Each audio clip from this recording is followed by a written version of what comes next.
Aucune interpellation n'a eu lieu pour l'instant après la dizaine d'attaques des derniers jours contre des prisons et des surveillants. Le parquet antiterroriste privilégie la piste du narco-banditisme. Dans un récent rapport, la Cour des comptes affirme que 8 communes sur 10 sont touchées par le trafic de drogue. Dans certains quartiers, des habitants sont menacés et ils subissent des pressions incessantes des dealers. Regardez la passionnante enquête tournée à Grenoble de Florian Chevalet et Éric Nappi. Dans ce quartier où le trafic de drogue est implanté, lorsque l'on essaye d'échanger avec les habitants sur la présence des dealers, la réponse est souvent la même. Non, je ne pas de ça. Personne ne veut nous parler des pressions exercées par les trafiquants. Non, mais je suis au courant de rien. Après plusieurs jours de recherche, nous avons obtenu la confiance d'un habitant. Il vit dans un quartier au cœur du trafic depuis plus de 10 ans. Pour sa protection, nous avons décidé de le rencontrer loin de son domicile. Il évoque la cohabitation avec les dealers, expliquant avoir déjà reçu des propositions de cadeaux. De gens qui approvisionnaient le trafic, des gens qui me proposaient des enceintes sophistiquées ou des choses comme ça, quoi. Pour que ensuite je puisse rendre service, j'imagine. Quel type de service? Ils espèrent pouvoir avoir un lieu tranquille pour stocker, quoi. À chaque fois, il refuse les sollicitations.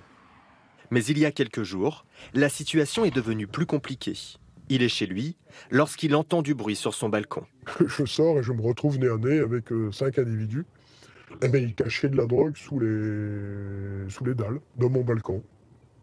Voilà. Il leur demande de partir. Les jeunes quittent les lieux. Une intrusion qui a laissé des traces et le pousse aujourd'hui à vouloir quitter son quartier.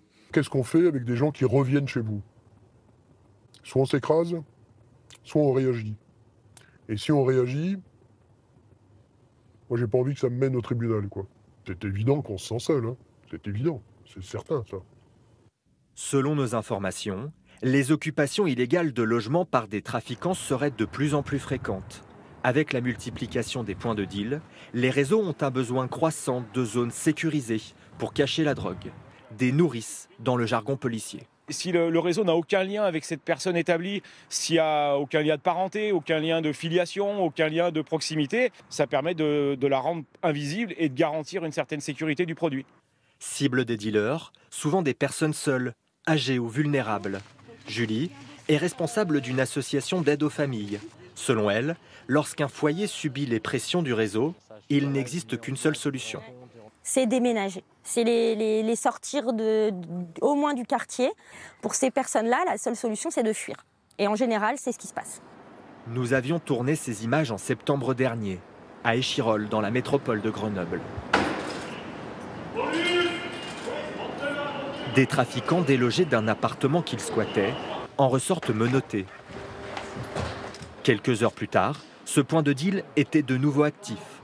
La maire de la ville se sent démunie. Moi, je me bats pour qu'on retrouve une police de proximité en nombre. C'est pour ça qu'on réclame sur Échirolles un commissariat de plein exercice. Parce que oui, ce genre de situation, c'est extrêmement compliqué après de s'en extirper. Parce que les dealers, eux, restent là. L'immeuble concerné est toujours en travaux. Une palissade et des barbelés en empêchent l'accès. Les habitants, eux, ont été relogés par la mairie.